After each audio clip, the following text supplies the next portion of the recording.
Existe um fenômeno que ocorre corriqueiramente em operação de sistemas operacionais, quando eles estão funcionando, que são chamados fenômenos dos deadlocks, ou fenômeno dos impasses. Então, deadlock é uma situação a partir da qual o sistema não consegue continuar a operação, porque, normalmente, algum recurso foi solicitado e esse recurso não pode ser garantido ao processo que solicitou por diversas razões. Então, estudar como eles ocorrem, como evitá-los e como contorná-los é o que nós vamos ver agora. Lembrando que a palavra em portuguesa, que talvez seja mais adequada para o deadlock, seria impasse. Então, nós colocamos a palavra em inglês porque autores ou tradutores diferentes podem utilizar outras palavras para a tradução. O termo original é chamado de deadlock pelos autores de língua inglesa, e aqui nós vamos usar o termo impasse, que significa basicamente a mesma coisa.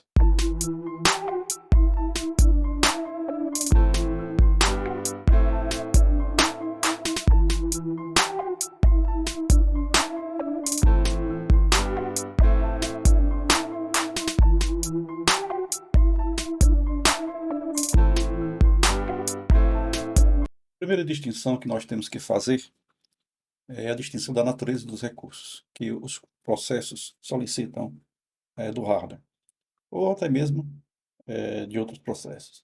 Então, a primeira coisa que nós temos que realçar é que existem recursos que são chamados recursos preemptáveis,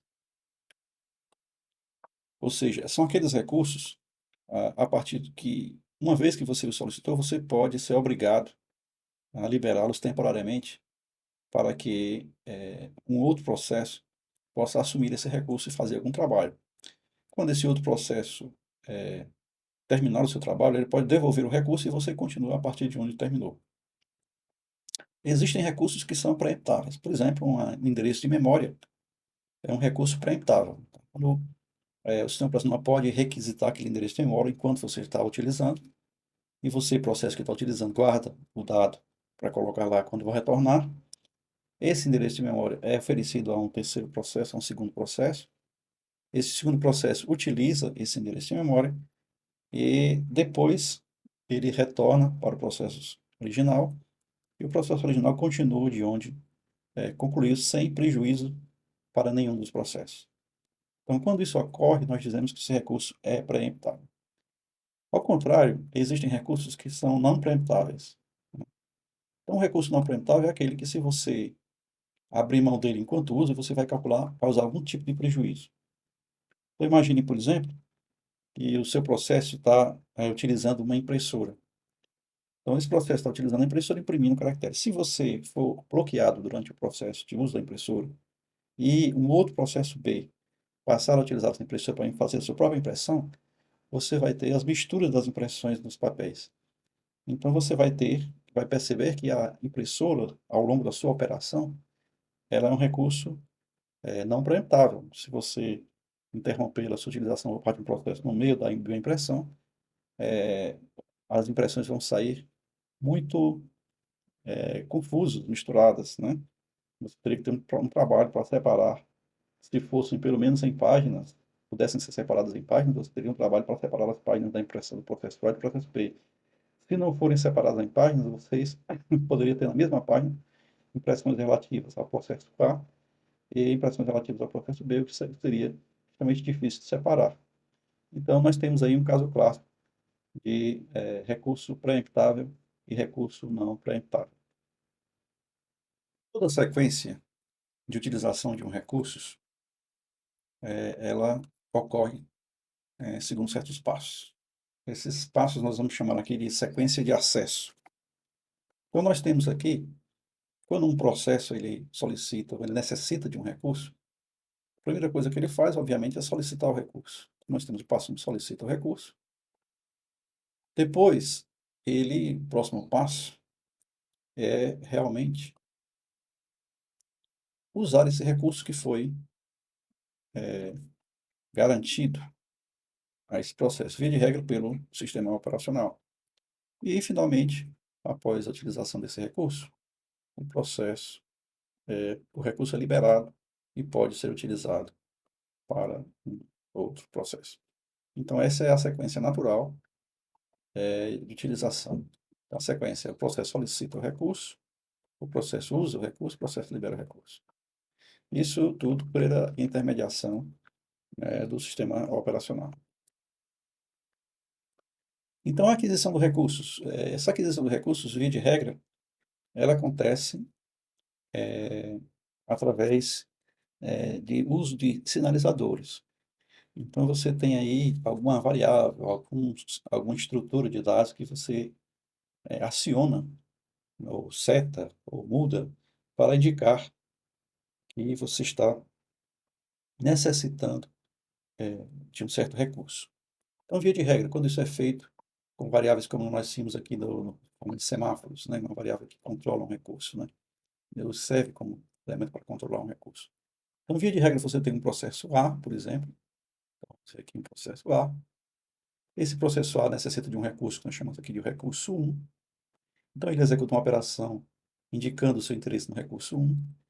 Depois, ele usa o recurso 1 e depois ele libera ou executa uma operação indicando a liberação do recurso 1. Então, como nós já vimos aqui o conceito de semáforo, então é fácil a gente ver que a gente vai utilizar um recurso qualquer, a gente é controlado pelo semáforo, a gente aplica a operação DAO sobre o semáforo, usa o recurso e aplica a operação sobre o semáforo, né? Essa é a forma de utilização de um recurso controlado por semáforos. Isso pode ser, não necessariamente se atém ao caso de ser uma operação única, mas pode ser um recurso único, perdão, mas pode ser, por exemplo, mais de um recurso. Então, nós temos o caso aqui de mais de um recurso, e aqui você utiliza em sequência primeiro um recurso 1, depois um recurso 2, e assim, e depois que você obtém os dois recursos, você usa esses recursos, ambos, né, caso precise mais de um, e depois libera a ambos. Ocorre que na alocação, ou seja, na reserva e na utilização desses recursos, podem ocorrer situações inusitadas, principalmente quando a solicitação desses recursos é feita por mais de um processo. Então, nós já vimos lá na parte de sincronização de processo, que quando você tem dois ou mais processos solicitando o mesmo recurso, você pode ter situações complicadas, né? Você pode ter situações que nós chamamos de impasses ou de deadlocks. Então, imagine aqui que você tem um processo A, que pode ser um processo ou um thread, e esse processo A está solicitando dois recursos na certa ordem, por exemplo. Ele solicita primeiro o recurso 1, depois solicita o recurso 2. Usa os recursos e libera. Agora, o processo B também faz a mesma coisa. Solicita o recurso 1, solicita o recurso 2, usa e libera. A ordem inversa com que foi. Observe que essa ordem aqui está bem comportada. Então, como eles estão utilizando semáforos, então, se o processo A tiver acesso, tentar acesso ao recurso 1, mas o recurso 1 estiver ocupado, ele é bloqueado aqui até que o recurso 1 esteja liberado. Depois que ele obtém o recurso 1, esse recurso 1 permanece bloqueado e ele solicita o recurso 2. Quando ele solicita o recurso 2, ele aguarda até que o recurso 2 esteja disponível e, quando está disponível, bloqueia, usa e libera. Agora, pode acontecer que, nesse mesmo tempo, o processo B esteja também tentando acessar esses recursos. E, se o processo B tenta acessar o recurso 1, que esteja bloqueado para o A, ele não acessa, aguarda, o B ele não acessa, aguarda, e assim por diante. Essa forma de acesso, ela é perfeitamente tranquila, porque o processo B ou o processo A só vai utilizar os recursos se ele não estiver sendo utilizado por outro recurso. Porém, imagine um caso simples que você inverta a ordem da necessidade dos recursos aqui no processo B. Então, imagine que o processo A tentou acessar o recurso 1, o recurso 1 estava tranquilo, ele bloqueou. E agora está tentando acessar o recurso 2. Mas nesse mesmo tempo, enquanto ele estava acessando, bloqueando o recurso 1, o processo B tentou acessar o recurso 2 nessa ordem e bloqueou esse recurso. Então, se o processo B bloqueou o recurso 2, o processo A não vai conseguir mais acessar o recurso 2. E o processo B vai tentar acessar o recurso 1, que já está bloqueado pelo processo A. Mas o processo A não pode liberar o recurso 1 enquanto ele não acessar o 2. E o processo B não vai liberar o recurso 2 enquanto ele não acessar o 1. Então, nós estamos aqui na situação em que o processo A não libera o recurso, aliás, o processo B não libera o recurso 2 para o processo A, e o processo A não libera o recurso 1 para o processo 2. Então, nós estamos aqui numa situação em que os dois processos ficam bloqueados, um aguardando a utilização, a liberação da parte do outro. Isso não vai acontecer nunca. Então, porque para liberar um processo precisa ter acesso a outro que não vai ser liberado. Essa situação que nós temos aqui é chamada situação de impasse. Então, o que é uma situação de impasse? A situação de impasse é uma situação em que um processo está aguardando por um evento que depende de outro processo, que está aguardando por um evento que depende de outro processo, e assim por diante. Então, nós dizemos que um conjunto de processos está em impasse, ou em deadlock, se você quiser usar o termo em inglês, se cada processo espera por um evento, e esse evento só pode ser causado por outro processo que também está esperando, por um outro evento, e esse evento só pode acontecer se algum desses processos liberar a posse do evento, né, a posse do recurso. Então, nós estamos aí numa situação complicada, né? Eu só te dou algo se você me der alguma coisa antes, e você só me dá alguma coisa antes se eu te der esse algo. Então, estamos aqui diante de um impasse. Esse impasse acontece não só na, em, em problemas relacionados aos sistemas operacionais, mas ocorre também em outras situações no dia a dia. Para que o impasse ocorra, então, nós temos quatro pré-condições, ou diríamos assim, quatro condições que levam ao impasse. A primeira condição é a exclusão mútua, ou seja, para que ocorra impasse é necessário que existam recursos que só podem ser acessados por um processo a cada tempo ou a cada momento, ou por um grupo de processos a cada momento. Ou seja, haja um conjunto de dois ou mais processos que não podem acessar um certo recurso no mesmo tempo. Então, essa é a garantia da exclusão mútua. Tem que haver exclusão mútua para que haja impasse. Uma segunda condição para que haja o impasse é que, de alguma forma, os processos possam deter a posse de um recurso enquanto aguardam pela liberação de um outro recurso.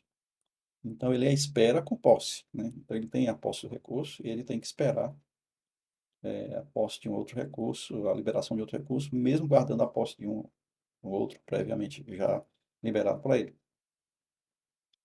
A terceira condição é que esses recursos sejam os recursos sem preempção, ou seja, você não pode ser interrompido no meio do recurso, no meio da utilização do recurso. Então, se o recurso que você tem, ele não é um recurso preemptável, então você também tem uma condição, uma situação em que pode ocorrer um impasse. E, finalmente, a quarta condição do impasse é a espera circular. Então, é isso que nós falamos agora, ou é chamada espera circular. A espera por B, que espera por C, que espera por D, que espera por A. Então, você vai ter um círculo, né, de espera. E essa espera dá uma condição para que ocorra um impasse. Então, se essas quatro condições existirem, você certamente tem que lidar, seu sistema terá que lidar, para saber trabalhar com situações onde possam ocorrer impasse, saber como evitá-las ou como contorná-las. Então, o seu sistema precisa, ou mesmo o projetista do sistema, precisa em algum momento estudar a ocorrência dos impasses.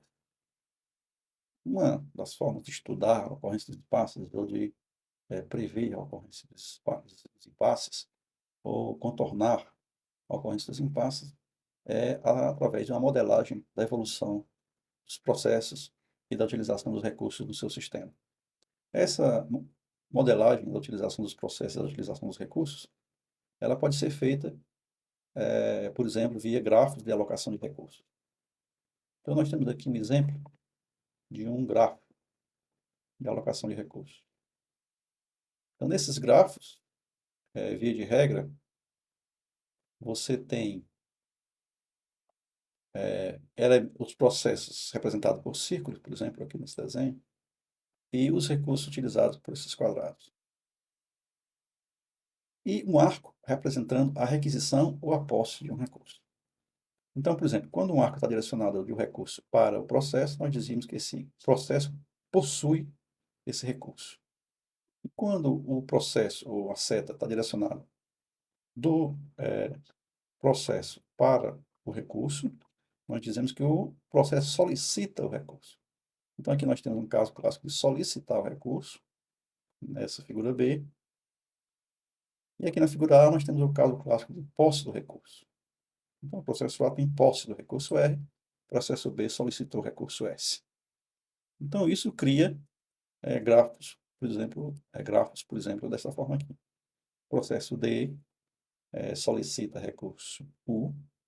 Esse recurso U está de posse do processo C, que por sua vez solicita o recurso T, que está de posse do recurso T. Isso aqui é um caso clássico de espera circular, né? Então, nós temos aqui um caso onde nós temos um impasse definido, ocorrendo exatamente por causa da espera circular. Então, D está tentando obter o U, não obtém, porque o U pertence ao C. O C está tentando obter o T, não obtém, porque o T pertence ao D. E o D não vai liberar o T para o C, porque ele precisa do U para isso.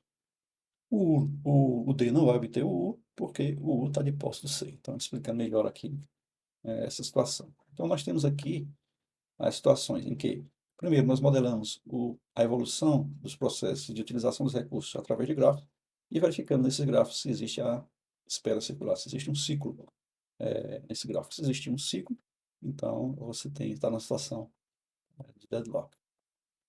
Imagine agora que nós tenhamos essa sequência de solicitações de recursos feita pelos processos do seu sistema operacional. Então, você tem aqui, em primeiro lugar, nós temos 3 processos, A, B e C, e 3 recursos RST. Então, em primeiro lugar, o processo A solicita, imaginemos, né? Solicita o recurso R. Em segundo lugar, o processo B solicita um recurso S. Em terceiro lugar, o processo C solicita um recurso T. A seguir, o processo A solicita o recurso S. O processo B solicita o recurso T. E o processo T solicita um recurso R. O que é que deve acontecer? Como é que nós modelamos isso graficamente? Então, vamos ver em seguida. Então, a primeira coisa que acontece está descrito aqui, o processo A solicita recurso R. Esse recurso, como está livre, até agora ninguém solicitou ele, então esse recurso é garantido ao processo A. Como consequência, o processo A passa a ter a posse do recurso R. No passo 2, nós já temos o recurso R está garantido ao A, o processo B, perdão, solicita o recurso S. E como também não há ninguém solicitando o recurso S, então o processo B passa a ter posse do recurso S.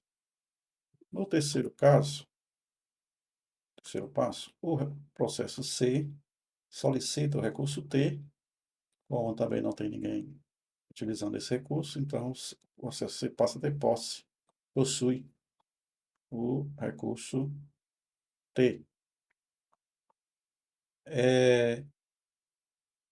A seguir, o processo A, que já tem o recurso R, mesmo assim, solicita o recurso S, ele quer um segundo recurso. Só que esse recurso S, ele já está em posse pelo processo B.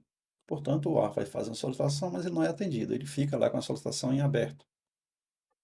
A seguir, o processo B faz uma solicitação ao segundo recurso, que é o recurso T, que da mesma forma que o S estava em processo do B e não pode ser atendido ao A, o recurso T, ele está atualmente em posse do processo C e, portanto, eh, o T não pode ser acordado, não pode ser garantido ao processo B, então a solutação também fica em aberto.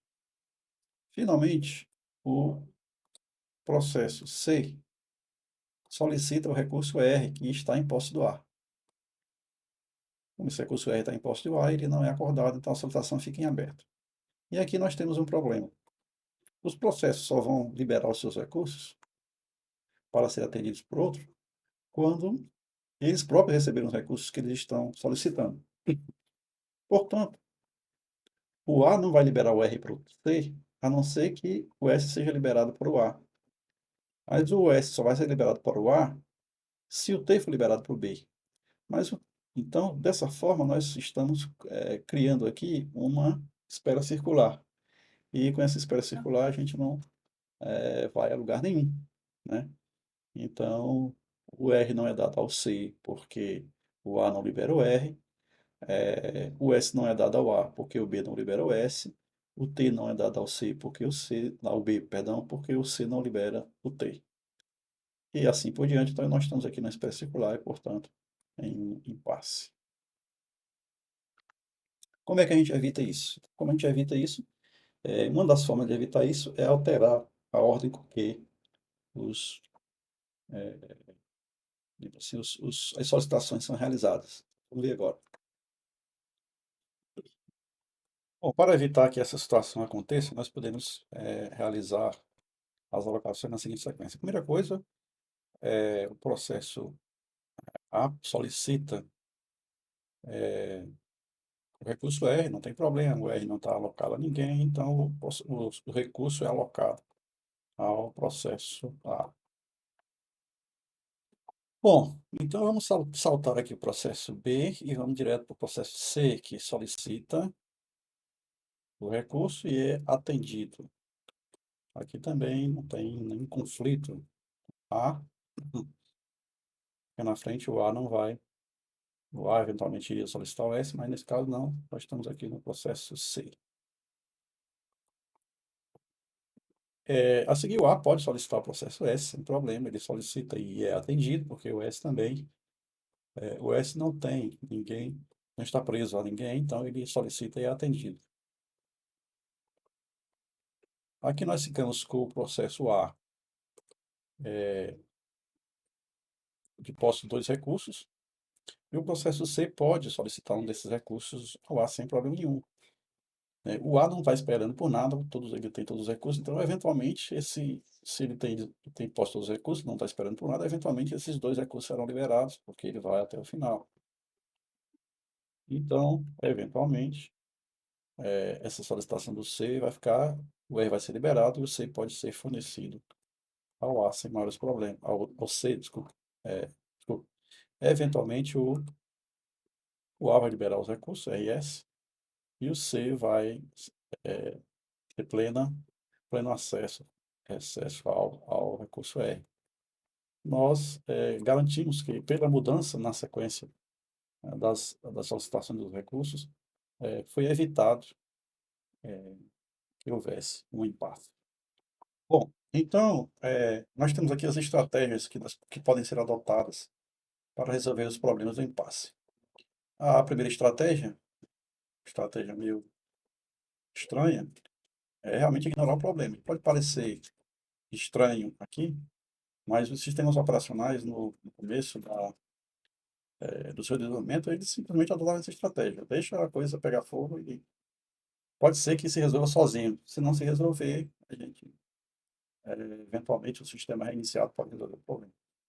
Então, ignorar o problema pode ser uma solução. Surge, então, a ideia do algoritmo do avestruz. O que é o algoritmo do avestruz? É você ignorar o problema. É o avestruz que coloca a cabeça no buraco e esquece o que está acontecendo no mundo lá fora. Então, ignorar o problema é uma das estratégias. A segunda estratégia é detectar, usar alguma estratégia de detecção, um algoritmo de detecção e recuperação, obviamente após a detecção que a minha situação de impasse. Outra estratégia é evasão dinâmica, né? usar exatamente uma política que evite que as coisas cheguem a esse impasse. Então, se você evitar que as coisas cheguem a um impasse, essa estratégia pode fazer com que o seu sistema permaneça funcionando sem maiores problemas. E a prevenção, que é nada mais nada menos do que negar estruturalmente, ou seja, através de ações estruturais, a ocorrência de alguma daquelas 4 precondições que levam à situação de impasse. Vamos aqui ver um exemplo da modelagem para verificar se nós estamos na situação de impasse ou não. Então, imagine que a sequência ocorreu dessa forma que está descrita aqui. O que nós queremos é detectar o impasse, né? Uma estratégia de detecção do impasse. Nós já vimos a questão dos gráficos, né? O gráfico da modelagem pode ser uma forma de detectar o impasse. Mas o que é que vai acontecer aqui nesse caso específico? Nesse caso específico, nós temos a primeira ação, é o processo A, que deseja, requisita S, já tendo obtido R. Então, esse processo A já obteve o R por alguma ação do passado, ele possui o R. E ele, nesse momento, requisita o desejo S, coisa que ele não foi atendido ainda por algum motivo. Isso quer dizer que o S está bloqueado, não foi atendido ainda. Bom, o segundo passo, o processo B solicita o T, o processo C solicita o S, o processo D já possuindo deseja o S e deseja o T. Então, observe que esse desejo aqui substitui o fato de que ele requisitou, mas não foi atendido, né? Então, ele requisitou S, não foi atendido, requisitou T, não foi atendido, ele deseja, né, esses processos. E o processo E, que já possui o T, requisitou e foi atendido por T, e deseja o V, requisitou o V e não foi atendido. O processo F possui o W, ou seja, já foi atendido, mas ao requisitar o W, e deseja o S. E, finalmente, o processo G possui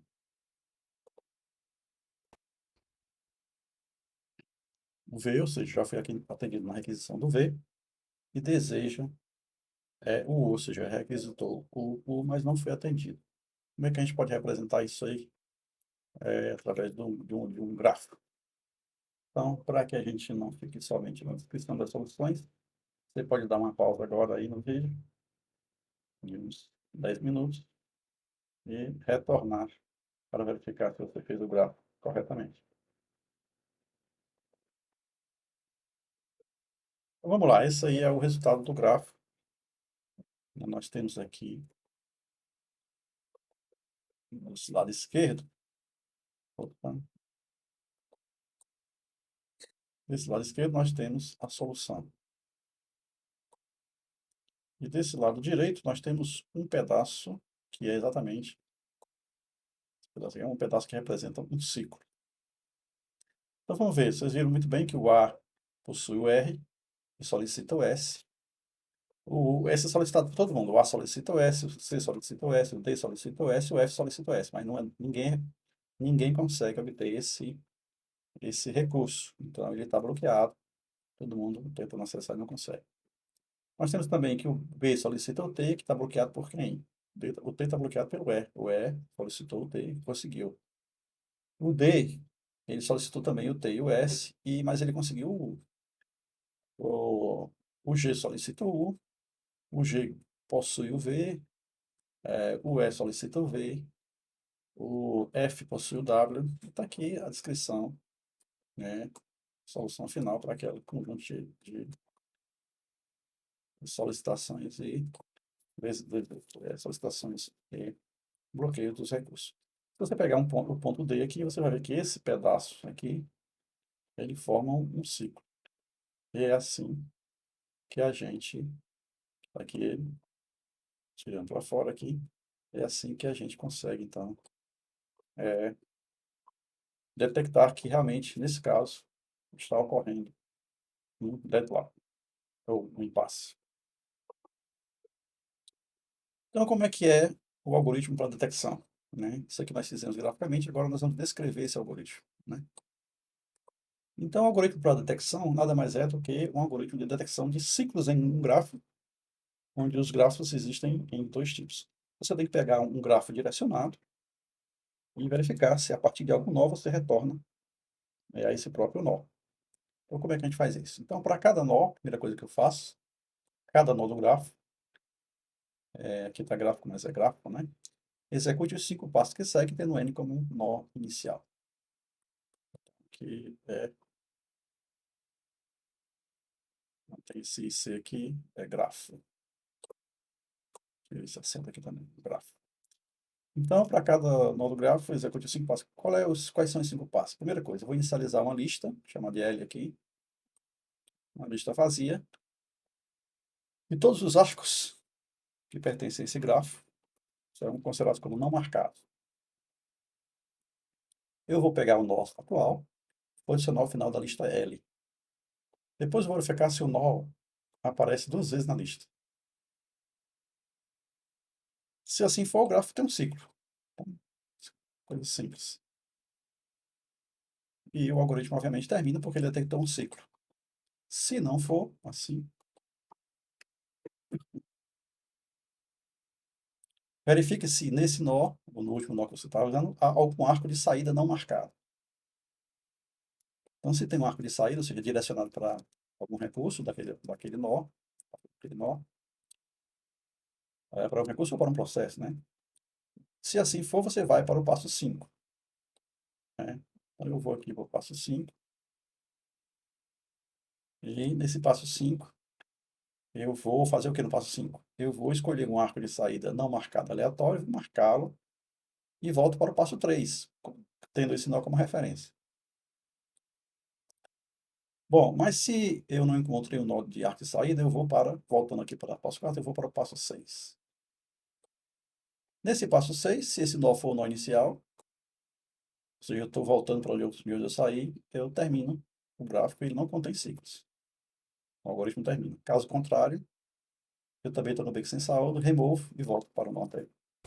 Que algoritmo é esse? Então vamos pensar aqui sobre esse algoritmo. O que esse algoritmo está fazendo? Esse algoritmo ele é nada mais, nada menos do que uma busca em profundidade no gráfico. Então ele vai realizar uma busca em profundidade no gráfico para verificar ciclos. Um algoritmo conhecido para determinar ciclos. Vamos então, já que você viu o texto aí, vamos dar mais uma pausa para você implementar a solução desse gráfico na linguagem C, já que você já conhece a linguagem C que nós vimos no começo do curso. Então vamos lá, dê uma pausa aí, implemente e depois volte. Então vamos ver aqui a solução, as duas soluções que nós temos aqui, uma solução simples e uma solução desse exemplo que nós acabamos de ver em detecção de ciclos. Nós temos aqui o nosso programa em linguagem C. A primeira coisa que nós fazemos é definir variáveis como quantidade de vértices e a quantidade de arcos. Afinal, o gráfico será composto de arcos e vértices. Esse programa está em linguagem C puro, então não teremos aqui classes nem objetos. Mas temos estruturas. Então temos aqui uma estrutura chamada vértice, que vai compor um tipo chamado vértice. Então essa estrutura chamada vértice, que são os vértices do nosso gráfico, está definida aqui. Ela vai ter simplesmente uma identificação, o tipo, que é recurso ou seja, processo. A variável não está sendo utilizada aqui no programa praticamente para nada, então ela não é adicional aqui. Você pode deixar aí. Bloqueio. Essa variável é simplesmente para identificar se o recurso está bloqueado ou não. E aí nós temos o nosso vértice. Então esse é o tipo, definido como vértice.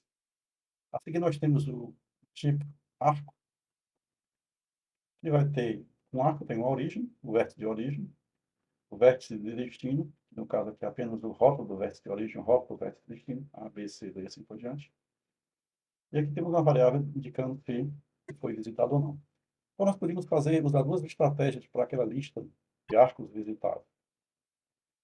Nós podemos criar uma lista separada, na parte, mostrando que o arco foi visitado, ou simplesmente colocar um flag, uma variável,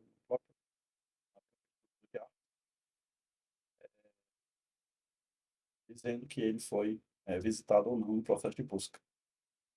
Então, as variáveis que nós precisamos são basicamente, os tipos que nós precisamos são basicamente esses. Eu usei o type-def para identificar o tipo vértice, type-def para identificar o tipo estrutura arco. E pronto, aqui nós criamos uma lista de vértices e uma lista de arcos, que são exatamente que, que compõem um grafo. Né? Um grafo composto de vértices e arcos, em forma de uma matriz, uma lista, uma matriz. Né? Para iniciar, criamos uma função para inicializar os vértices, que significa simplesmente colocar ID 0 em todos eles. Primeiro, alocar a memória. Então, nós fizemos isso usando a função malloc do C. Então, quando nós soubermos quantos vértices são, nós alocamos a memória do computador para caber, para colocar lá todos os vértices. Então, a primeira coisa é reservar a memória para isso. A segunda coisa é setar todos os IDs iniciais com o valor 0. Então, essa é a lista de vértices. Né? Mas na frente, esses IDs passarão a ter A, B, C, D, serão os rótulos que nós vamos utilizar para a pesquisa. Então, temos a próxima função, que é iniciar a lista de arcos. Faz basicamente a mesma coisa, aloca a memória. Uma vez que eu saiba quantos arcos eu vou ter no grafo, eu aloco a memória e, a seguir, eu seto com o valor 0 os campos origem, destino e visitado. Sendo que o valor 0 aqui, para visitado, significa que o arco ainda não foi visitado dentro de um processo de busca. Então, isso equivale a uma outra forma de fazer a lista de arcos fechado ou visitado dentro do processo de busca.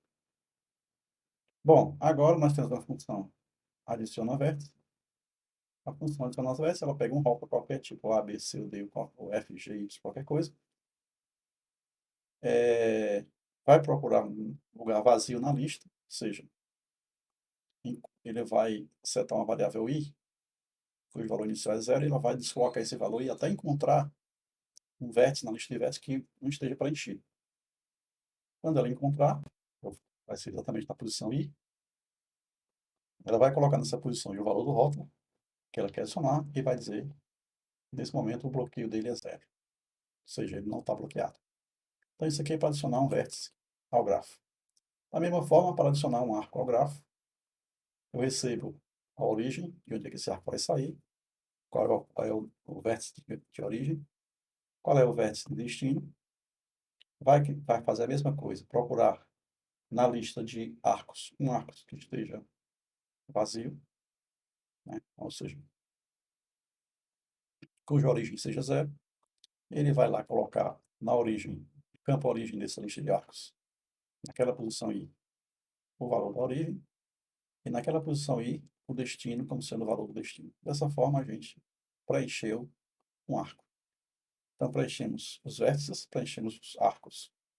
Eu vou precisar de duas funções auxiliares, que é para localizar o vértice, o arco e o vértice na lista de arcos e na lista de vértices. Então, eu vou dizer, vou criar uma função localizar arco, dados a origem e o destino. Ela vai simplesmente pesquisar na lista de arcos um arco que tenha aquela origem e aquele destino. Se o valor não foi encontrado, ela retorna -1. Se o valor foi encontrado, ela retorna a posição do arco na lista. A mesma forma, cria uma função localiza vértice na lista de vértices. Ela incrementa o i até encontrar o ID, né, no caso, o rótulo, né? O rótulo que foi dado aqui vai ser utilizado para pesquisar nos IDs, que são exatamente os rótulos. Bom, se não foi encontrado, retorna -1. Se foi encontrado, retorna a posição do vértice na lista de vértices. Agora, nós temos uma função localiza próximo a. Essa função é para ser usada no processo de busca. Então, quando eu estou em um vértice no processo de busca, desse vértice saem arcos para outros vértices. Então, eu vou pegar o primeiro arco disponível, que não tenha sido visitado, porque os arcos são marcados como visitados, Eu vou pegar um arco de saída que não seja visitado e retorná-lo para continuar o meu processo de busca. Como é que eu faço isso? Eu encontro é, origem, um arco cuja origem seja esse vértice de origem, né?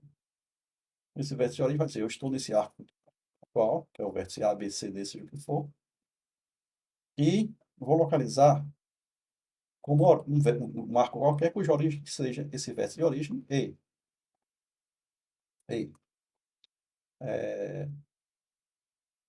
esse arco não tenha sido visitado. Se isso aconteceu, se eu conseguir encontrar isso aqui na lista de arcos, eu retorno à posição dele. Pronto. Se não, eu retorno menos um dizendo que não foi encontrado. Como nós vimos na explicação do algoritmo, o teste de meta, ou seja, terminamos a nossa busca, é quando, dentro daquela lista de nós visitados, nós encontramos uma lista, um elemento duplicado. Então, sempre que um elemento for acrescenado à lista, nós vamos pegar e retornar uma posição, que é o topo menos um, ou seja, a partir do elemento anterior, vamos chamar isso aqui de J, e vamos retornar o J, decrementar o J até zero, testando se os elementos da lista índice J, o ID dele é igual ao ID do topo da pilha, ou seja, aquele elemento que nós acabamos de acrescentar. Se isso acontecer, é porque ele está duplicado. Então, retorna 1.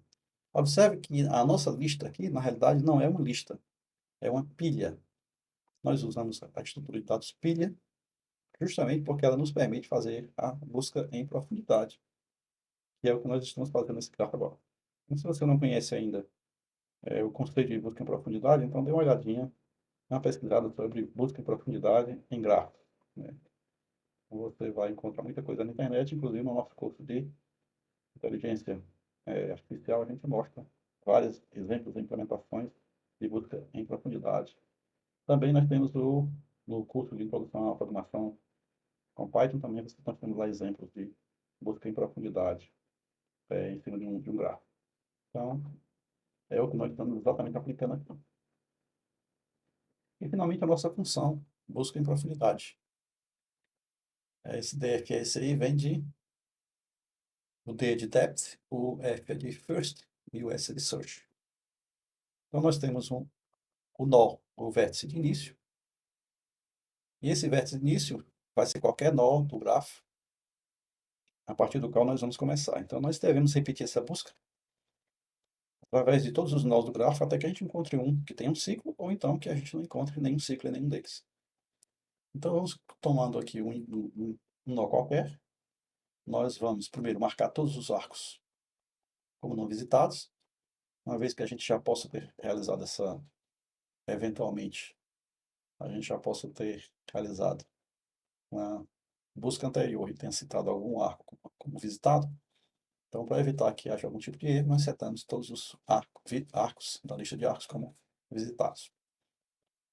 Então, vamos criar a nossa pilha, está aqui. Aquela lista de busca, na realidade, vai ser uma pilha. E nós alocamos a memória para ela. A memória que nós alocamos para ela, inicialmente, é do tamanho do número de vértices. O máximo que essa pilha vai ter teoricamente, dificilmente essa pilha vai ter mais elementos do que o número de arcos. E se tiver, com certeza, ela já está com isso mesmo, dizendo que tem um ciclo. Então, a partir do momento que nós inserimos o elemento duplicado na lista, ela já é detectada como ciclo. Então, é impossível que essa lista tenha tamanho maior do que o número de vértices disponíveis. Então, podemos tranquilamente reservar espaço na memória exatamente do tamanho do número de vértices disponíveis. Inicialmente, o topo, a variável que vai me controlar a pilha, é zero. Então, onde é que está o topo da pilha?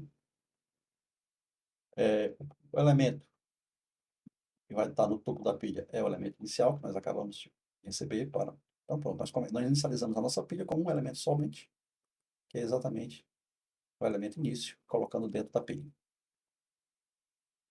Agora entra o processo de busca que é executado dentro desse laço while aqui. Esse laço while aqui, ele vai fazer a busca para a gente. Então, inicialmente, ele vai imprimir aqui o conteúdo da pilha para nosso controle, a gente sabe o que ele está fazendo. Depois, ele vai imprimir o conteúdo da pilha e vai imprimir para a gente. Esse aqui ele está imprimindo o texto, o conteúdo da pilha. E aqui ele vai imprimir realmente o conteúdo da pilha. Então, ele faz um laço para imprimir pilha elemento por elemento numa lista. Depois que ele imprimiu a pilha, ele vai fazer o teste de método, verificar se dentro dessa lista ou dessa pilha há realmente um elemento duplicado. Se ocorrer, aqui mesmo ele retorna 1 e terminou o nosso problema. Terminou o nosso algoritmo. Foi detectado um ciclo. Se não, ele vai criar um vértice, vai pegar esse elemento que está no topo e vai referenciar com esse vértice. E a partir desse vértice que ele acabou de referenciar, ele vai localizar o próximo arco, aquela funçãozinha que nós vimos que localiza o próximo arco a partir desse arco que nós estamos aqui, a partir desse vértice. Então, a partir desse vértice, ele coloca em A o que vai ser o identificador do próximo arco. Se esse resultado for -1, é porque realmente não existe mais, ele descarta o topo da pilha, faz um retrocesso no topo da pilha, significando que aquele elemento agora é descartado. Se a pilha tiver algum elemento antes disso, beleza, ela continua a partir do elemento anterior. Se essa pilha só tivesse um elemento, ela, no teste do laço aqui em cima no while, o topo ia ficar igual a -1 e, portanto, o algoritmo não ia mais funcionar e ele ia encerrar, ele não encontrou um ciclo. Mas vamos supor que aqui, quando ele reduziu o valor do topo, a pilha tinha algum elemento lá, ele já estava num processo de busca avançado e o topo da pilha já estava num valor bem avançado. Se isso aconteceu, ele vai pegar o arco que ele acabou de verificar aqui, um arco, o próximo arco. Ele vai marcar esse arco como visitado. Depois ele vai localizar um vértice. A partir desse arco que ele pegou para visitar, ele vai pegar o destino desse arco e vai colocar no novo vértice. Então, é o novo vértice que eu vou colocar aqui. Se o índice desse novo vértice for -1, ele dá um erro aí, obviamente, isso não deve acontecer. Aí, se isso acontecer, dá um erro, ele sai do programa e se vira para resolver o problema do programa. Mas, supondo que isso aqui não aconteça, ele vai fazer o quê? Ele vai incrementar o topo da pilha, ou seja, se o topo era 1, passa a ser 2, ou 3, ou 4, não importa. Ele vai colocar lá, né, nesse topo da pilha, o índice do novo vértice, ou o novo vértice, né? Novo vértice tirado da lista de vértices. Pronto. Então, ele acrescentou um novo elemento. Quando ele voltar para o começo do laço, ele vai fazer tudo de novo. Checa a meta, verifica um arco livre, coloca na pilha e vai ficar aqui repetindo isso aqui, repetindo até o processo de 2-1. Ou ele, o teste de meta é encerrado aqui, ele verifica que realmente ele encontrou um elemento duplicado, ou então a pilha esvazia, o laço não é mais executado, ele libera a pilha e retorna zero. Se ele retornar 1, ele encontrou um ciclo. Se ele retornar 0, ele não encontrou um ciclo. Né? Observe que talvez aqui nós deveríamos liberar a memória também aqui. Né? Então, antes desse retorno aqui, a gente deveria liberar a memória free, que não temos uma falha de memória, mas que não vai afetar aqui o algoritmo. O algoritmo funciona desse jeito. É isso aí. Então vamos executar esse algoritmo e vamos verificar se ele funciona ou não. Mas para isso, para a gente executar, a gente precisa ter um caso, né? Então, o caso é os recursos, né, que ele tem que solicitar e acordar ou não os recursos. Para isso também, nós temos que ter uma função chamada requisitar recurso. Um recurso é requisitado de uma origem para um destino. Então, ele localiza o vértice no destino e, quando o recurso é solicitado, ele faz o bloqueio igual a 1 e troca o destino pela origem. Ou seja, quando um recurso é solicitado, O grafo representa essa solicitação como um arco indo de quem solicita para quem foi solicitado. Quando o recurso é acordado, esses termos se invertem. Então, quem era origem passa a ser destino, quem era destino passa a ser origem. Então, o que vai acontecer aqui na requisição do recurso é a definição de quem é desse arco. Nesse arco, quem vai ser origem e quem vai ser destino. Depois que eu defino bem aqui quem vai ser a origem e quem vai ser o destino, eu aqui acrescento o arco ao minha estrutura de dados. Então, pronto. Aqui eu acrescento um arco e o meu gráfico continua. E, finalmente, o processo de solicitação dos recursos. Vamos começar aqui a nossa função main. A função main nós vamos definir o número de vértices, número de arcos, inicializar os vértices, inicializar os arcos, e aí, finalmente, adicionar um vértice, por exemplo, A, que é um processo, adicionar outro vértice, por exemplo, B, que é outro processo, adicionar um vértice, por exemplo, C, que é outro processo, adicionar um vértice, por exemplo, R, que é um recurso, adicionar vértice S, que é outro recurso, adicionar vértice T, que é outro recurso. Bom, agora vem as requisições. O processo A requisita o recurso R, o processo B requisita o recurso S,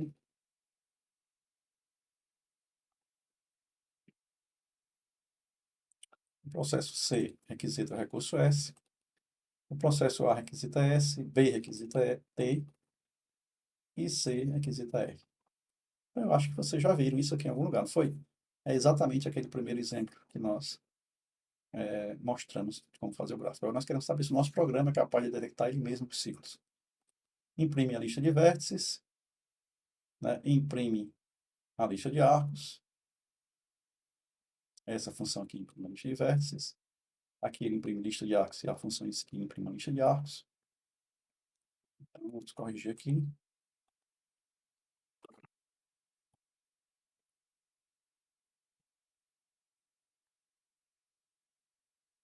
Eu tenho aqui,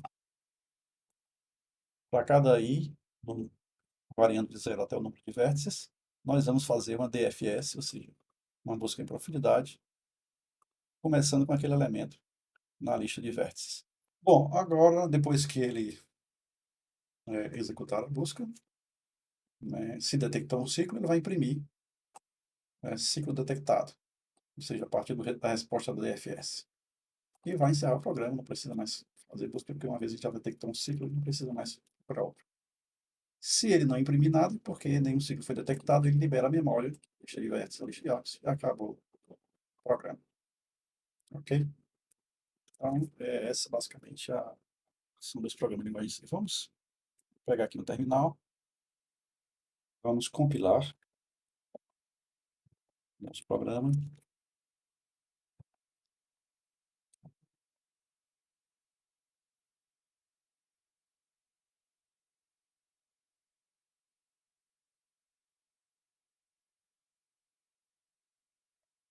Vamos executar.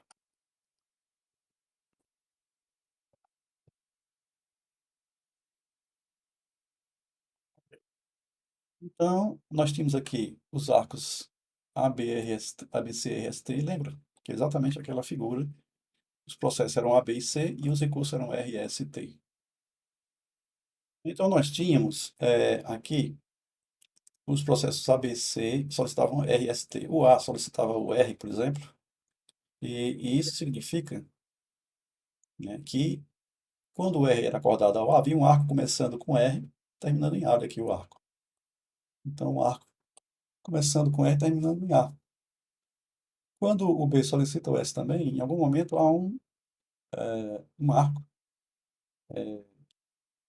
saindo de B, saindo de S e chegando em B. E assim por diante. Então, nós temos, quando o C solicita o T, então sai um arco de T para C. E assim por diante. Agora, observe que, nesse caso, quando o C solicita o R, a gente entra no impasse, que é o último caso aqui. Por quê? Exatamente o que a gente viu lá na figura. O C solicitando o R fecham um ciclo. Então, depois que você solicitou R, a gente fecha um ciclo. Onde? Quando o A não permite que o recurso R seja fornecido a C. Então, isso acontece quando? Isso é detectado aqui quando o conteúdo da lista passa a ser esse aqui. Então, o conteúdo da lista passa a ser, começando com A, tem o S, uma saída do A é o S, né? depois vai para o B, para o T, para o C, para o R, para o A, e quando ele chega no A, ele há uma duplicação do A aqui. Então, foi um ciclo detectado e o nosso sistema está em impasse. Agora vamos mudar aqui para ilustrar exatamente o exemplo que nós vimos, a pergunta que foi feita era daquele segundo grafo, se estava em ciclo ou não. Então, ele é um pouco complexo, nós temos que colocar então aqui, descrever todas essas situações que foram feitas no grafo. Então, vamos lá. Aqui nós mudamos apenas, é o mesmo programa anterior, só que nós mudamos aqui as requisições, a lista, o número de vértices. Agora, nós aumentamos 3 vértices, o número de arcos também. Iniciamos a nova lista de vértices, lista de arcos, a mesma função. E a seguir adicionamos os vértices A, B, C, D, E, F, G até o W. Aqui tem um detalhe. Na lista lá, o vértice S, não tinha ninguém solicitando ele, mas ele também não era fornecido a ninguém, isso quer dizer que ele estava bloqueado. Então, o vértice S, nós já colocamos ele aqui como bloqueado, de antemão, para que ninguém tenha realmente acesso a esse recurso. E aí nós fizemos as solicitações. O A solicita o R, o D solicita o U, o E solicita o T, e por aí vai. O FW, o A do S, blá, blá, blá, até o G solicita o U. Aqui é o mesmo programa. Nós temos apenas que corrigir aqui.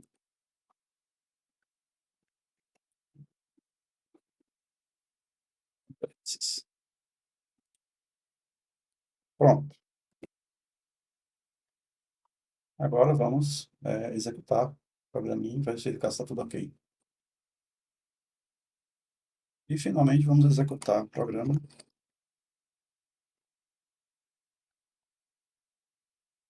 E aqui é a mesma coisa, saída. Aqui os vértices são mais. Aqui nós temos uma nova lista de arcos que são criados. E aqui nós temos a variação do conteúdo da lista que nós estamos usando para checagem. E aqui embaixo, nesse momento, foi detectado o ciclo. Ou seja, aquela pergunta, nós poderíamos responder simplesmente que realmente é,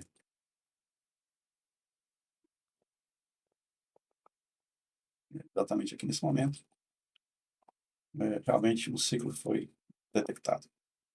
Então, ciclo detectado significa que temos um impasse. Nós fizemos nesse último programa foi exatamente verificar se esse nó aqui, se esse grafo aqui realmente possuía um ciclo. Verificar se esse nó aqui possui um ciclo. Então, esse nó foi descrito aqui, está aqui. Nós procuramos seguir o que estava escrito aqui, através do programa, colocamos as mesmas aquisições, e o programa disse que o nó tem um ciclo. Todos os algoritmos que nós vimos aqui, as soluções que nós vimos aqui, referem-se à situação em que nós temos um recurso que é utilizado, requisitado e utilizado por vários processos. Então, trata-se apenas de um recurso de cada tipo. Mas se eventualmente nós tivermos vários recursos do mesmo tipo, os algoritmos tendem a mudar um pouco. Então, vamos ver o que acontece quando isso se dá. A primeira coisa que nós precisamos ter é uma lista de recursos existentes. Então, nós temos aqui uma lista, um ATM, onde cada valor representa um tipo de recurso e a quantidade desse tipo de recurso. Então, é 1, a quantidade de recursos do tipo 1, é 2, a quantidade de recursos do tipo 2, é 3, a quantidade de recursos do tipo 3, é M, a quantidade de recursos do tipo M. Então, a seguir, nós temos a matriz que é construída ao longo da evolução do processo, né? Ao longo da evolução do processamento. Então, nós temos a matriz C, que é a matriz que representa os recursos alocados. Então, em cada linha da matriz, nós temos para um processo. Então, o processo 1 requisita C11 recursos do tipo 1, processo 1 recurso C12 recursos do tipo 2, o processo 1 recurso requisita ou utiliza, né? Está alocado nesse momento,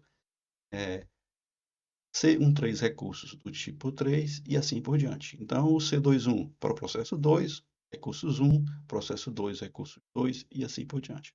Então, essa é a matriz e a alocação atual, ela é construída à medida que o processamento evolui. A seguir, obviamente, tendo um certo conjunto de recursos existentes e tendo uma matriz de alocação, nós temos uma sobra, que é exatamente os recursos disponíveis. Temos aí a lista A dos recursos disponíveis. A1 seria recursos disponíveis do tipo 1, A2 recursos disponíveis do tipo 2, até a M, que seriam os recursos disponíveis do tipo M. Além disso, nós precisamos também ter guardado as requisições feitas que ainda não foram atendidas. Então, nós temos as requisições do processo 1 ao tipo 1, que é o R1, do processo 1 ao tipo 2, que é o R12, do processo 1 ao tipo 3, que é o R13, do processo 1 ao tipo M, que é o R1M. Então, nós temos que manter na memória 4 estruturas de dados, uma para dizendo quais são os recursos existentes, as quantidades, 2, dizendo quais são as alocações já realizadas por processo, 3, os recursos atualmente disponíveis e 4, a matriz de requisições, ou seja, o quanto ainda os processos vão requisitar em termos, ou estão requisitando em termos de recursos e que não foram atendidos. Vamos agora verificar, então, como é que seria esse algoritmo, né? O algoritmo de detecção de impasses com recursos múltiplos de cada tipo é estabelecido nesses passos que seguem. Primeiro, você encontre um processo não marcado. Então, inicialmente, processos são considerados não marcados. Nós vamos pegar, à medida que nos utilizamos, eles são marcados, né? Então, vamos pegar o processo PI, para o qual a linha I em R, a linha I de R, né, da matriz de requisições, é menor ou igual a A, ou seja, existem processos disponíveis para atender aquelas requisições, ou seja, existem recursos disponíveis para atender aquelas requisições daquele processo. Se esse processo existe, né, existe um processo que você tem realmente, a matriz de requisições ela é menor do que disponíveis, então se esse processo existe, você vai adicionar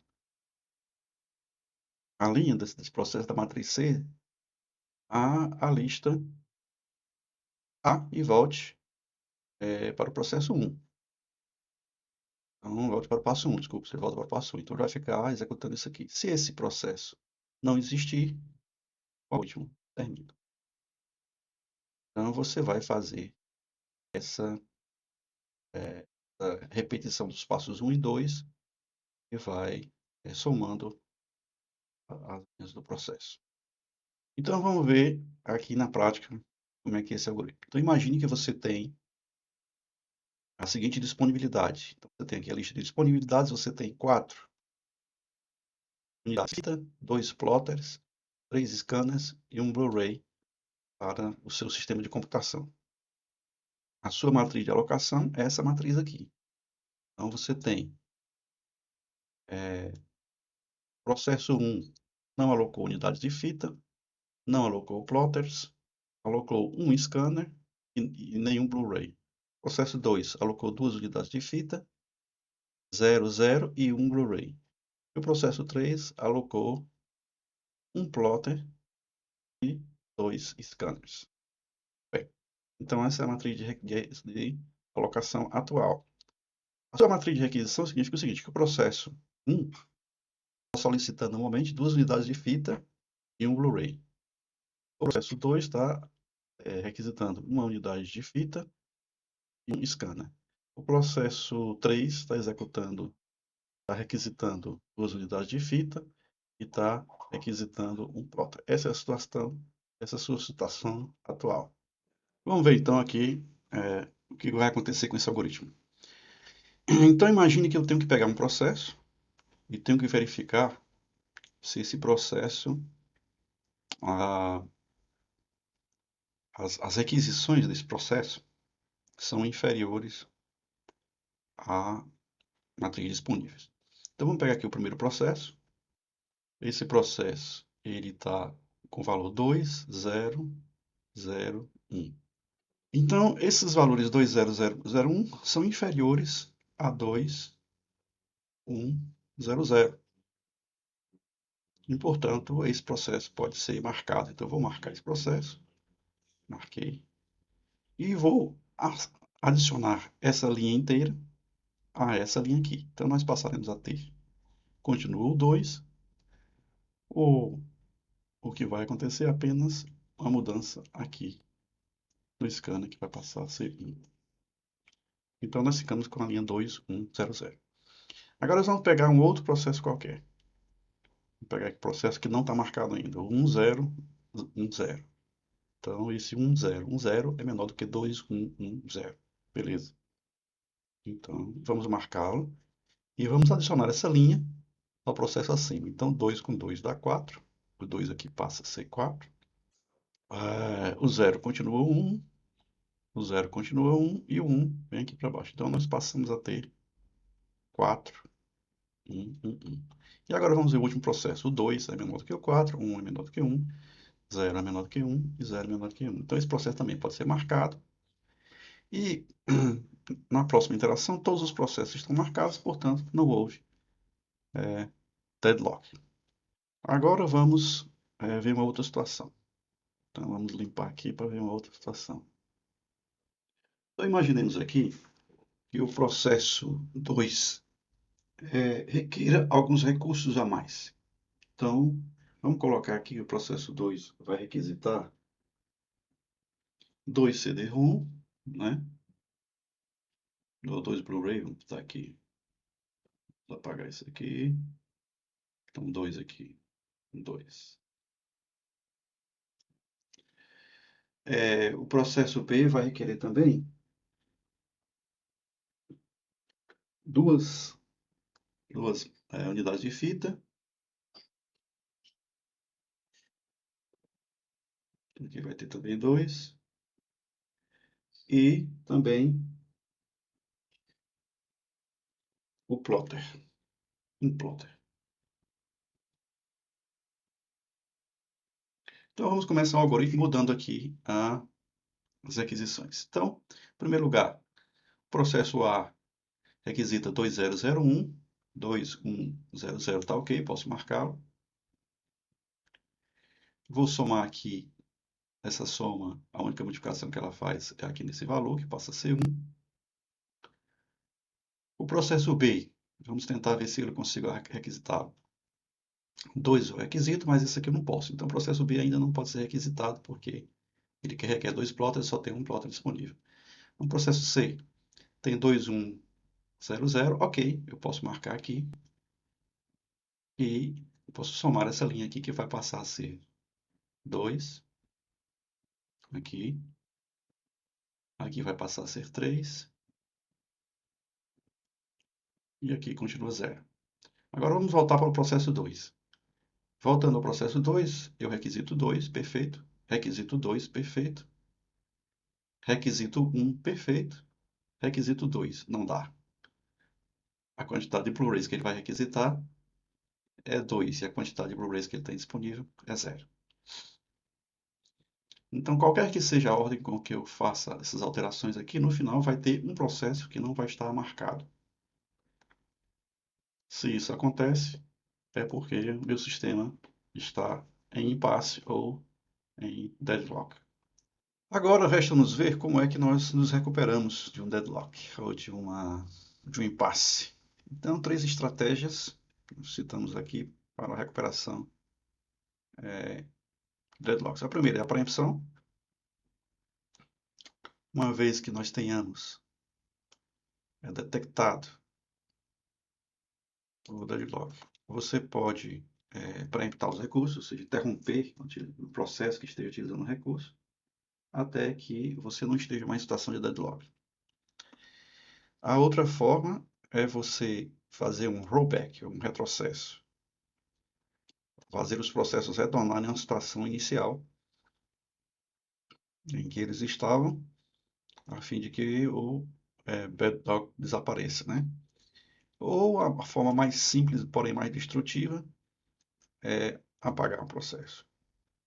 Então, lembre-se bem que essas situações todas aqui, esses estudos todos são teóricos. Na realidade, quando você está o sistema operacional está executando, nem sempre você sabe quais são os recursos que ele vai utilizar e nem sempre é fácil detectar a questão do deadlock. Uma das formas de você trabalhar e que os sistemas na prática podem trabalhar é ficar monitorando a utilização da CPU. Quando a CPU está muito alta, né, utilização, você pode tentar tomar alguma medida para evitar aquele problema ou tentar diminuir a utilização da CPU e, consequentemente, evitar alguns deadlocks. Mas essas seriam as três estratégias para recuperar, né? Nos casos, nós estamos falando em recuperar o deadlock que já aconteceu. Então, nós temos um deadlock que aconteceu, né? Vamos supor que seja fácil detectar que aconteceu, que não é simples, e que os algoritmos que nós vimos aqui são teóricos, né? Muitos deles não são executados na prática, são impossíveis muitas vezes de serem executados na prática. Então, vamos supor que já aconteceu, então você tem três estratégias aí para se recuperar de um deadlock ou de um impasse: a preempção, o retrocesso ou a destruição do processo. Bom, existe uma outra possibilidade sempre, que é evitar que a situação chegue a um impasse, né?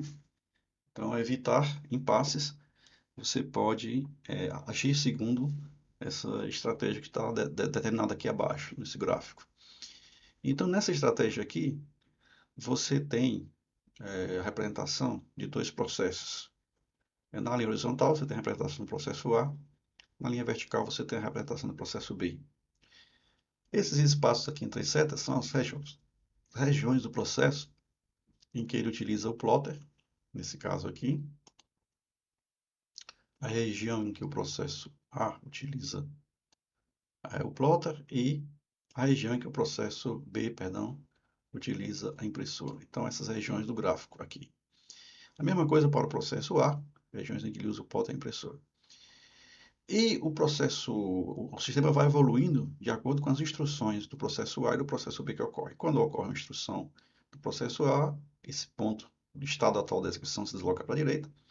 À medida que ocorrem execuções de instruções do processo B, esse ponto se desloca para cima. Então, essa vai ser a evolução do sistema. Ocorre que nessas regiões sombreadas ou rachuriadas, elas são regiões tipicamente onde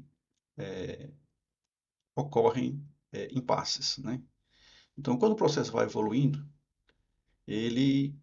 se o processo A entra na região em que ele precisa do plotter, né? Ou seja, essa região aqui, e o processo B também entra na região em que ele precisa do plotter, e para isso ele precisaria liberar a impressora ou coisa parecida, então nós temos aqui várias regiões complicadas. Nós temos as regiões em que os dois processos usam o mesmo recurso, e portanto um deles vai ficar bloqueado.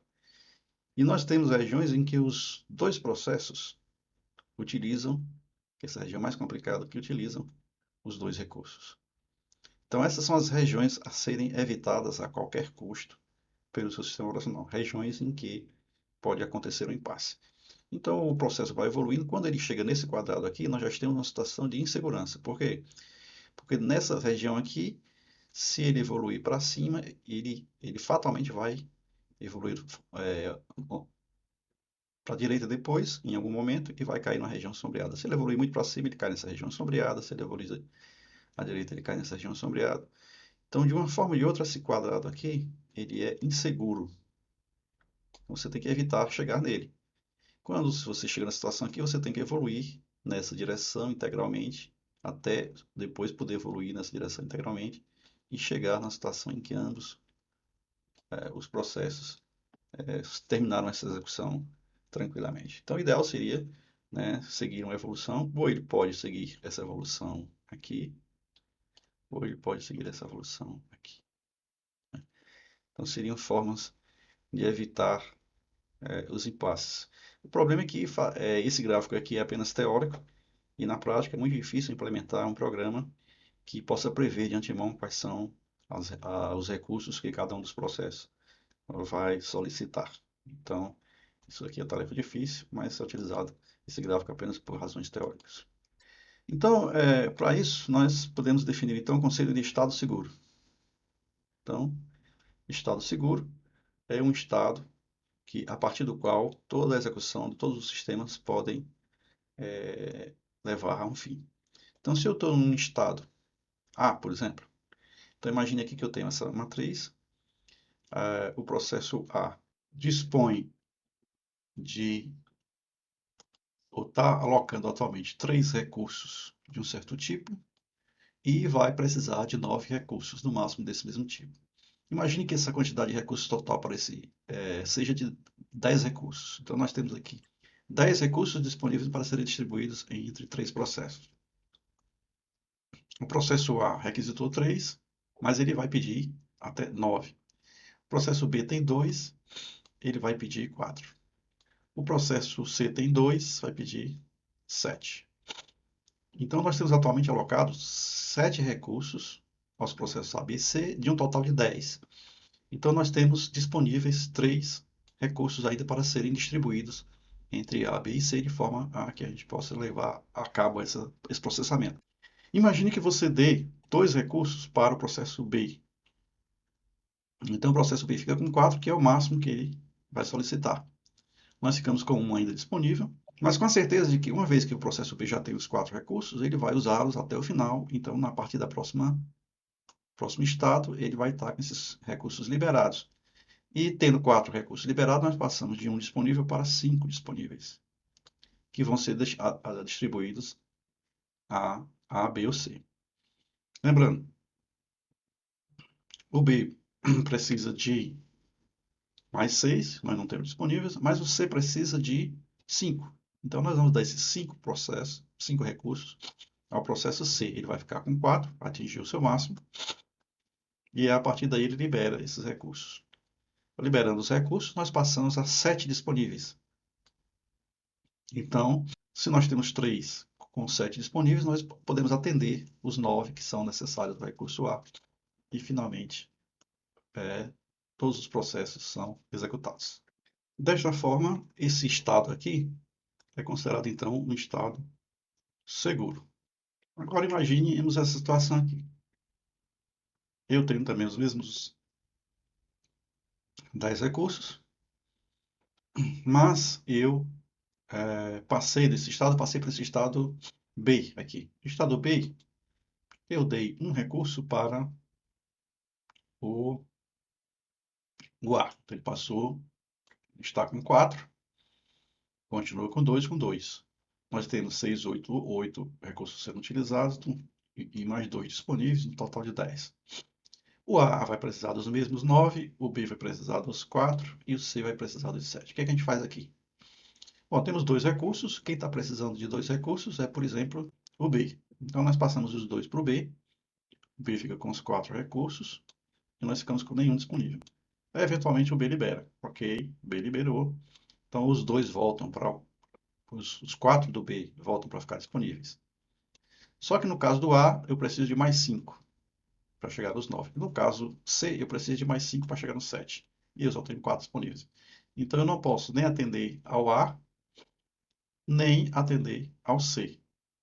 Portanto, esse estado aqui é um estado inseguro, né? Então, é assim que a gente diferencia estados seguros de estados inseguros. O conceito de estado inseguro, ele é então a base para o que nós chamamos de algoritmo do banqueiro. Então, imagine que você é um banqueiro de uma cidade pequena e você tem uma quantidade de recursos limitada. Então, você tem tá, 10 reais, 10 mil reais, 10 milhões de reais disponíveis e você vai ter que emprestar ao máximo de pessoas possível. Obviamente que cada pessoa tem suas necessidades, cada um dos clientes vai ter suas necessidades. E você vai atendendo os clientes, mas para que você possa atender os próximos clientes é necessário que os anteriores devolvam os recursos integralmente que eles receberam. E aí você vai poder atender ao máximo de clientes possível, sabendo que nenhum cliente pode solicitar mais do que os recursos disponíveis. E você não pode ficar numa situação em que tem N clientes que solicitaram todos os recursos do banco e eles não vão ou pelo menos um deles não vai devolver, e se algum deles não vai devolver, você não vai conseguir atender aos outros que virão pela frente. Então, como é que eu faço isso? Então, existe fazendo singularmente, o banqueiro é o sistema operacional. Então, nós temos aqui, fazendo uma simulação, o banqueiro é o sistema operacional. Ele tem um número máximo de recursos, por exemplo, 10. E você tem os clientes, que são os processos que vão chegando e solicitando os recursos. Cada cliente vai ter a sua quantidade de elementos que ele vai precisar, e você vai atender esses clientes à medida que o tempo passa. Então, se eu tenho 10 recursos, por exemplo, eu posso, obviamente, atendendo os clientes, por exemplo, passando um para A, um para B, 2 para C e 4 para D. Então, nós teríamos ainda 2 disponíveis. E a partir desse estado qualquer, eu tenho que verificar se esse estado aqui é um estado seguro, de tal forma que todos os clientes mais na frente vão devolver. Então, eu posso, tendo 2 disponíveis, eu posso passar um, por exemplo, para qualquer um dos clientes, por exemplo, para o cliente B. E aí nós temos ainda uma sequência que vai nos levar, seja a um estado seguro, seja a uma situação tranquila, seja a um estado inseguro. Então, essa forma que nós já vimos de trabalhar o estado seguro é a base para, então, o algoritmo do banqueiro. Para o caso dos múltiplos recursos, nós também já vimos o algoritmo. Nós temos aquelas matrizes, aquelas 4 estruturas de dados, a matriz dos recursos já alocados, a matriz dos recursos ainda necessários, os recursos existentes e os recursos disponíveis, né? Então, nós fazemos aquela repetição. Nós olhamos para processos não marcados, o que ele ainda requisita, nós marcamos eles, somamos isso aqui com os disponíveis, achamos a matriz dos processos no próximo passo e ficamos repetindo isso para verificar se com isso nós chegamos a uma situação que todos os processos são marcados. Se não forem, nós temos o sistema em deadlock. Então vamos ver isso aqui formalmente, só para repetir o que a gente já viu nos slides anteriores. Esse algoritmo ele é um algoritmo é, desenvolvido por Dexter por volta de 1965. Então como é que aqui podemos descrever esse algoritmo? Então, o algoritmo do banqueiro para múltiplos recursos. Então esse é o que nos interessa. Então nós já descrevemos, mas vamos falar de novo. Procurar uma linha da matriz de alocação, linha R, cujas necessidades de recursos não são atendidas, são todas menores ou iguais a A, que é a disponibilidade. Se essa linha não existir, o sistema vai travar, quer dizer, não existem processos que ainda solicitam recursos e esses recursos não existem disponíveis. Se a gente chegou nessa situação, então o sistema vai travar. Depois,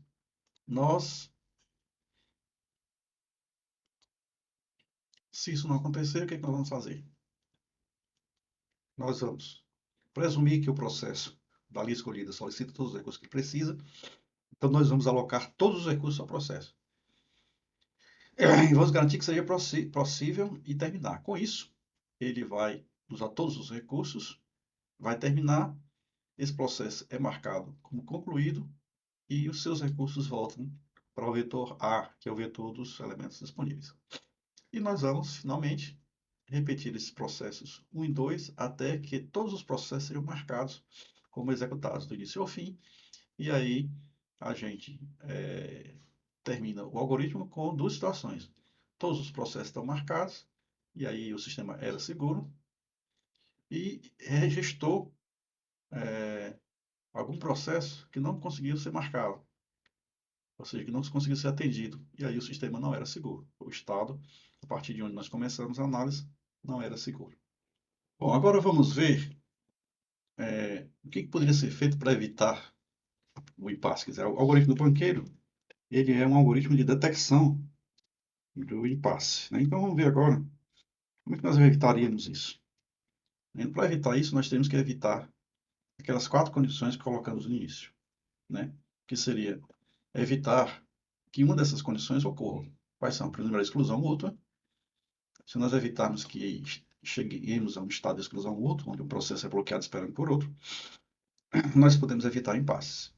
Evitar a posse e a espera, quer dizer, eu estou de posse de um recurso, mesmo assim estou esperando por outro. Se eu puder evitar isso, também eu evito o impasse. Evitar que hajam recursos não preemptáveis, né? Então, se todos os recursos podem ser preemptados, então nós também podemos evitar o impasse simplesmente liberando um recurso que está preso a um processo. E evitando também a espera circular, que é a condição onde realmente ocorre o deadlock ou o impasse. Uma das formas de você evitar essa fila circular, ou essa espera circular, ela é, por exemplo, utilizar uma numeração para a ordem dos recursos. Então, se você vai utilizar, por exemplo, a máquina fotolita, impressora, se você vai utilizar coisas desse tipo, você numera o recurso. E você só pode solicitar recursos em uma certa ordem. Se você já está no nível 3, por exemplo, você não pode voltar a solicitar recursos do nível 2 e assim por diante. Então você teria que ter uma ordem na qual você possa solicitar os recursos. Com isso você evita, né, uma espera circular, o seu processo será impedido de solicitar o recurso que esteja no nível abaixo do nível em que ele está atualmente. Então essa é uma forma de você evitar o recurso numerando-os. Então vamos aqui uma tabelinha mostrando como fazer para evitar a espera circular, evitar o impasse em cada uma dessas condições. Então a exclusão mútua. Para evitar a exclusão mútua, uma forma de fazer isso é usar pools, quer dizer, memórias temporárias, perdão, memórias temporárias onde os dados serão guardados. Cópias de dados podem ser feitas em lugares reservados para que as pessoas possam acessar. Imagine, por exemplo, que você vai acessar um monte de dados e as cópias dos registros são dadas para todo mundo pode acessar ao mesmo tempo aquelas cópias. Então, é uma forma de você evitar a exclusão mútua. Também, a posse-espera, para evitar a posse-espera, você pode, por exemplo, requisitar todos os recursos no início do processo. Isso aqui é difícil de ser implementado, porque o uso dos recursos muitas vezes é condicionado à própria dinâmica do processo. Então, é difícil você já definir de antemão todos os recursos que você vai solicitar no começo, mas também pode ser feito e isso evitaria a espera circular. Evitar a não preempção. É, retomar os recursos alocados quando necessário, ou seja, impossibilitar que essa condição de não preempção exista. E, finalmente, foi a última coisa que nós falamos aqui, que foi ordenar numericamente os recursos de forma que exista uma hierarquia que não pode ser quebrada na alocação dos recursos. Os impasses podem acontecer nas mais diversas situações, não somente na execução dos sistemas operacionais, mas também até mesmo em redes de comunicação, por exemplo. Então imagine que você tem um computador, 4 computadores ligados aos seus roteadores para se comunicarem, né? Então imagine quando você envia dados para a rede, ela vai para os buffers dos roteadores e ficam circulando entre eles até que sejam destinados aos seus computadores. Imagine que você tem uma situação que os buffers estão cheios, o A está mandando dados para B, o B está mandando para C, C para D e D para A. Enquanto o A não chegar em B e ficar liberado para o D chegar em A, essa comunicação não vai acontecer e vice-versa. Então nós teríamos um problema de espera circular. A espera circular também pode acontecer em uma rede de comunicação. E aí você tem um problema de impasse. Não é somente no sistema operacional em si, mas também em redes de comunicação podem ocorrer impasses. Uma outra coisa muito comum também que pode acontecer, imagine que, aí um exemplo bem claro disso, imagine que você chegou na porta, na entrada de um prédio, e também chega uma outra pessoa que está do outro lado da porta querendo sair. A porta só passa uma pessoa de cada vez. Então você, obviamente, como é uma pessoa educada, deixa a pessoa que está saindo sair. E a pessoa que está saindo, como é educada, também vai deixar você entrar primeiro. Então os dois não se liberam recurso para o terceiro, porém, por educação, o terceiro também não usa. Então, os dois ficam com o recurso liberado e sem poder utilizar. Isso é chamado de live lock, né? Então, live lock é ao contrário de deadlock, né? É quando os recursos foram liberados, mas ninguém usa justamente porque sabe que o outro vai utilizar. Então, isso pode acontecer também. Então, outra coisa que pode acontecer é a inanição por espera indefinida, né? Você fica esperando e o recurso jamais está falando sobre isso, starvation. Então, nós temos aqui três conceitos: live lock, deadlock, que é o impasse, e a starvation, que é, por exemplo,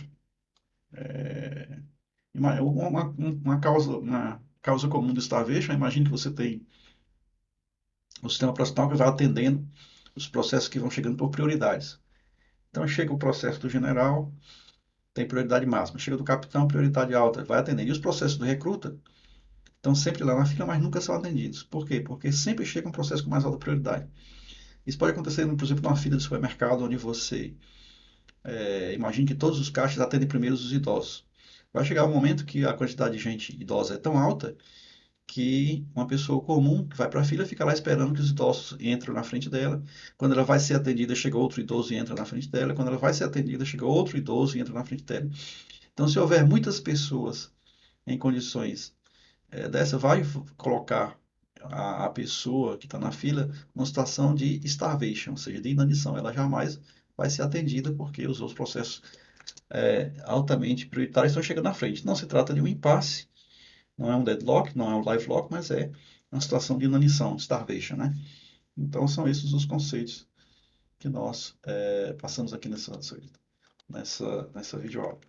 Então, chegamos ao fim dessa introdução à questão dos impasses e espero que tenha levado algumas informações básicas aqui. Então, aproveite.